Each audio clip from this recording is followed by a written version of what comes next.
Honestly, I don't care if I keep using this footage. I'm still going to use it. It's my channel. But anyways, we ain't going to talk about that. Let's talk about this All-Star weekend. So this All-Star weekend was actually pretty interesting. Obviously, if you watch the celebrity game, shout out Taco Fall. Dude looked like a monster, obviously, because he's 7'6" and he's going up against, people that are literally my height and under and all that other stuff, you know what I'm saying? Like, the second tallest player on that court were guys like Jeremy Lin, Keenan Allen, and Amon-Ra St. Brown. They were probably like the second, third, and fourth tallest players on that squad. And that Rome dude, who's an actor, that dude can ball. I mean, that guy got a pretty jump shot. I mean, you cannot tell me that dude did not play basketball in college and or high school. You know what I'm saying? And he definitely plays pickup when he's on his off day and all that other stuff. Like, he definitely plays pickup with some of the pros when it's the off season. But shout out to those guys. Now, let's get on to the dunk contest because the general consensus is it was pretty bad. And I don't blame you if you want to type in the comments, yo, X, this dunk contest was horrible and it keeps getting worse and worse every year. And I would not blame you for commenting and thinking that. But let me say this. It was definitely much better than the last 2-3 years, but hear me out. It's better, but it still ended up being really bad. You know what I mean? Like, I think it was pretty good in comparison to the last few years because Carter Bryant absolutely put on a show. Keyshawn Johnson was pretty good for what it was worth, even though I don't know if that dude was I don't know if that dude was trying to participate in the dunk contest or if he was trying out for Dancing with the Stars or to be on the OKC team because they have a lot of guys that do TikTok dances. Jared McCain, Jalen Williams, the other Jalen Williams, and obviously Shea himself. But Keyshawn Johnson ended up winning that, and I think Carter Bryant choked on that one. So, yeah, the dunk contest, it was definitely a 4 out of 10. So, it didn't really want to make me tear my hair out like the last few years did, but definitely wasn't something to be amazed by, right? Like come on, bro.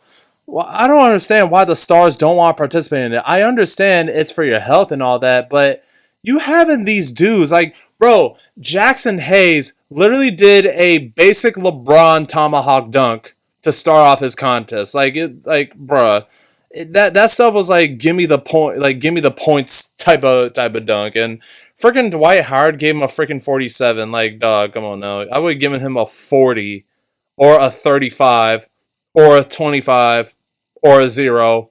Like, bruh, that's how we gonna do it. And Jackson Hayes has done some pretty cool dunks too. And then obviously Jalen Duren could have been the second All-Star to participate in the dunk contest. The other All-Star is Jaylen Brown. Now I'm talking about All-Stars in recent years. But the thing about it too, and I've never talked about this on my channel, the fact that Mac McClung, a G Leaguer, has more balls to participate in the dunk contest than these NBA All-Stars, it's kind of insulting if y'all think about it. Because look at these dudes. Ja Morant, Anthony Edwards, Stephon Castle, who was in it last year, even though I wouldn't say he's more of a dunk contest guy, and Jaylen Brown too. I'm talking about these type of dudes that could dunk the ball, bro. Ja, Ant-Man, Zion Williamson, bro. Donovan Mitchell, who has participated in the dunk contest in his rookie year, ironically in LA too. Low key, why not see Wemby in the dunk contest? Giannis, those type of guys that have done, spectacular in-game dunks, especially, Ant-Man with his posters. We know Ja Morant, he has his poster collection from when he was a great player. Obviously, Giannis and Wemby, they're just freaking athletic beasts at like 7 foot.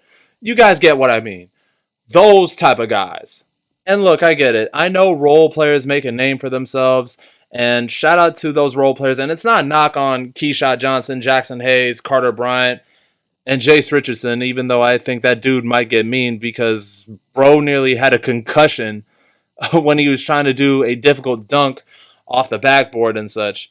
But all that being said, this dunk contest wasn't as bad as the last 2, 3, 4 years. It didn't really want to make me tear my hair out, but I know to a lot of y'all, and myself included, it ain't saying much. But let's get on to the 3-point contest. I'm not going to talk about the skills challenge because I kind of don't care about the skills challenge, to be honest. I mean, some of these professional players that are literally missing open shots from like 15 feet. Yeah, I'm not going to talk about that. But this 3-point contest, though, was probably, it's all, well, obviously it's always entertaining. But this one was very interesting because Damian Lillard, who, bro, we are 10 months removed from seeing Dame tear his Achilles in that first round series with the Indiana Pacers when he was on the Milwaukee Bucks last year. And the guy still freaking has it, bro. The guy was lighting it up from behind the arc, and he absolutely put on a show. Devin Booker, who actually won, I think he won in 2018, if I'm not mistaken. I know the commentators were talking about that. I know he won the 3-point contest in 2018. I could be wrong on that. Someone run that by me. But I know he's participated in that so many times. And Book's jump shot, can I say this? I know I, trash the Suns, especially when it comes to the playoffs. But Devin Booker got probably one of the prettiest jump shots ever, man. Like, that jumper is so smooth, bro. And he could definitely light it up behind the arc. And once Book gets it going, bro, you're at his mercy. Concanoopel wasn't bad. I thought he did really well for a guy that is in his first year in the league. He's going up against these dudes who have been in the league for 5+ years, 10+ years, if anything. And Concanoopel absolutely put on a show. You know what I mean? And he actually fared well for a guy that was in his first year in the league. Donovan Mitchell actually did well for what it was worth. 24 3 balls made. Norman Powell with 23 of them. Jamal Murray, Bobby Portis, and Tyrese Maxey were absolutely terrible, and I probably don't want to see those dudes in the 3-point contest again. And let me ask y'all something. How the hell was Duncan Robinson not invited? Or, I don't know, bro. How was Duncan Robinson not in the 3-point contest? How did Bobby Portis get in over him? I know Bobby is a freaking sniper, and he's turned himself into one of the best shooting big men in the league. But damn, bro, Duncan Robinson has been consistently lighting it up from behind the arc with the Detroit Pistons, and he's always been like that dating back to his days with the Miami Heat. And Derek White, Anthony Simons, how did Bobby Portis and Jamal Murray get in? I know those guys are really great shooters, but Anthony and Duncan Robinson, I would have put those two in over those guys, in my opinion. Some of y'all are going to hate me for that opinion, and some of y'all are going to probably comment, oh man, you don't know basketball because Jamal is shooting this percentage in comparison to Anthony. I get it. And honestly, I would be typing the same thing too. But from the games I've seen, Anthony and Duncan, I would definitely put them in over guys like Jamal and Bobby Portis, but that is just me. That was the only thing that really kind of bothered me watching this All-Star game. The All-Star 3-point shootout. But outside of that stuff was really, really entertaining. You know what I mean? And shout out to Dame Time, man, because he did this. Not only he won the 3-point contest 3 of the last 4 years, he won this one off of a torn Achilles. I think this is probably one of the most epic 3-point performance shootouts I've ever seen. I know we have guys like Steph, we had guys like Kyle Korver, Klay Thompson, and all these other cats, but I think Dame, for me, would probably be the best 3-point shootouts I've ever seen, considering we haven't seen him play all year, and he's still laboring. I don't want to say he's still laboring a torn Achilles, but he's still in rehab. You know what I'm saying? So shout out to Dame, man. He definitely deserved it. And Devin Booker, man, oh my goodness. That last Moneyball rack where he had a chance to upset Dame, Booker choked, man. That was the story of his career. So close, yet so far. From the 2021 finals where he was up 2-0 against the Bucks, and then losing that series 4-2, and then, being up 2-0 and 3-2 against Luka Doncic and the Mavericks, only to get absolutely the doors blown off him and that 64-win Sun team in Game 7, and all the above. Come on, bro. And low-key, Anthony Edwards should have been in the 3-point contest because he's been taking a high volume of threes. And wasn't there a stat this season where it's just he reached 1,000 threes before the age of 25 or some insane stat like that? He's one of the very few players that actually pulled that off. How was Ant not invited to the 3-point contest? I really want to know. If you guys want me to talk about the Rising Stars game, unfortunately, you're not going to get it here because I only watched a little bit of the highlights. I will talk about it in a community post once I watch the full highlights because obviously I don't have Peacock. But if you guys want to know my thoughts on the Rising Stars game, you guys probably might have to wait until I put out a community post where I talk about it. But I saw the VJ Edgecombe game winner. That dude's a bad man, and I might make a video on the 76ers. And while there was a lot of negatives to say about Philly, VJ Edgecombe will be probably the only few positive things I will talk about along with Tyrese Maxey. But I'll leave it at that. So let's get to the actual All-Star game itself. This one was probably the best All-Star game I've ever seen in quite a while. The last few games have been nothing but boring snorefest. It's just like, whatever. Like, I don't care for it. But this year, it was really entertaining. And Anthony Edwards said it best. Shout out to Victor Wembanyama because he set the tone in that All-Star game. I mean, in the first game where it was Team World versus the USA Stripes, so Team World had Wemby, Denny Avdia, Jokic, Jamal Murray, Luka, Norman Powell, Karl Towns, Pascal Siakam, and Alfred Şengün. And then on the Team USA Stripes, it's pretty much the current stars and future All-Stars. So you have D-Book, Cade Cunningham, Ant Edwards, Tyrese Maxey, Jalen Johnson, Scotty Barnes, and Chet Holmgren, and JD, Jalen Duren. So I missed that game, but I watched the highlights of the first game. Victor Wembanyama set the tone, and the game went to overtime, and Anthony Edwards absolutely took over the game, and it was just like, okay, this actually might be a good setup. And then we get on to game two. So it's the young boys on the U.S. Stars, and then you have the current star or the stars of the 2010s and some that are the current stars right now. It's mainly LeBron, Kawhi, KD, Jaylen Brown, Jalen Brunson, and Donovan Mitchell with De'Aaron Fox. I only caught the ending of that game, but I saw a few epic plays. I knew I saw De'Aaron Fox hit the game-winning three to give the Stripes the lead in game two. Jaylen Brown played really well with 11 points. And then Anthony Edwards, I saw him hit a really clutch three, which I thought was going to all but seal it for the Team USA Stripes. Cade had a really good game with 11 points. So we'll take that for what it's worth. And then I watched game three, man. The third game, Victor Wembanyama might have had 19. But freaking Kawhi Leonard. Bro, I owe Kawhi Leonard a huge apology, even though I never really said it on this channel because I've always praised Kawhi whenever I talk about the Clippers. But these last 2-3 years, I thought Kawhi Leonard was cooked. You know, with all the lower extremity injuries that he's gotten, you know, the 2024 playoffs, he looked really bad in the games he did play.